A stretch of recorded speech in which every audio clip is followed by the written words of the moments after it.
Hello friends, कैसे हैं आप सब। आई होप आप लोग स्वस्थ होंगे, अपनी तैयारी में व्यस्त होंगे। आज हम डिस्कशन करेंगे साइंस।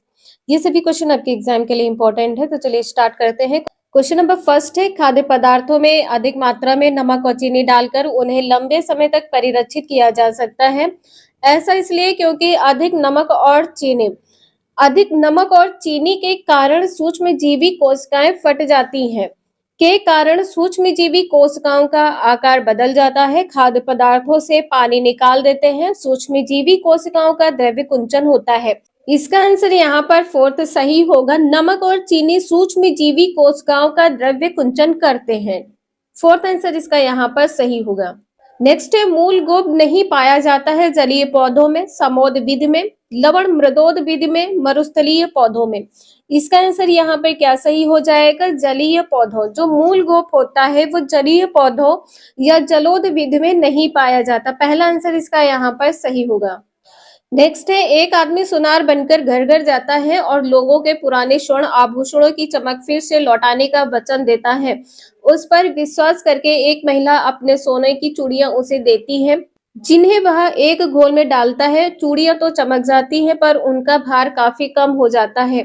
इस सोनार द्वारा प्रयोग किया गया घोल संभवतः हो सकता है। इसका आंसर यहाँ पर क्या होगा? सांद्र HCl, सांद्र HCl और सांद्र HNO3। सांद्र HNO3 तनु HCl। इसका आंसर यहाँ पर दूसरा सही हो जाएगा। सांद्र HCl और सांद्र HNO3 का मिश्रण। नेक्स्ट है, एक शिक्षक कक्षा में भोजन के तत्वों को पढ़ाने की योजना बनाता है। निम्नलिखित में से किसे मुख्य प्रश्न के रूप में प्रयुक्त किया जा सकता है? आपकी माँ विविधतापूर्ण भोज्य पदार्थों वाला भोजन क्यों देती है? यहाँ पर कहा गया है कि विविधतापूर्ण भोज्य पदार्थ जिसमें भिन्न भिन्न तत्व हो।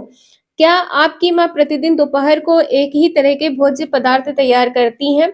क्या आप प्रतिदिन दोपहर के भोजन के सभी भोज्य पदार्थों को खाते हैं?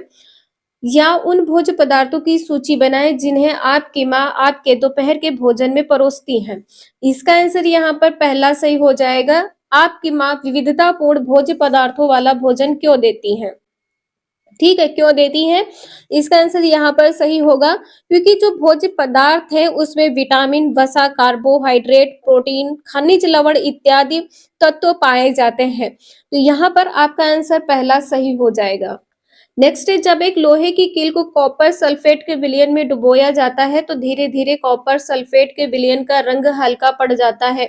लोहे की कील पर एक भूरे रंग की परत जम जाती है। यह उदाहरण है विघटन अभिक्रिया का, द्विविस्थापन अभिक्रिया का, विस्थापन और रेडॉक्स अभिक्रियाओं का संयोजन अभिक्रिया का। इसका आंसर यहाँ पर क्या सही हो जाएगा?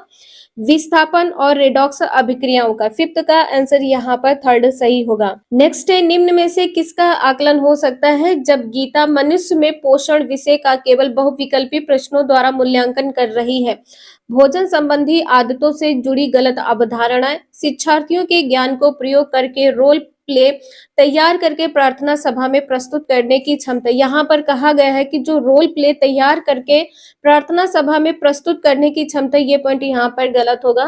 भोज्य अवयवों के महत्व को समझने की शिक्षार्थियों की क्षमता। यहाँ पर कहा गया है कि जो भोज्य अवयव है उसके महत्व को समझना और उस पर एक लंबा निबंध लिखने की क्षमता, ये भी पॉइंट यहाँ पर गलत होगा।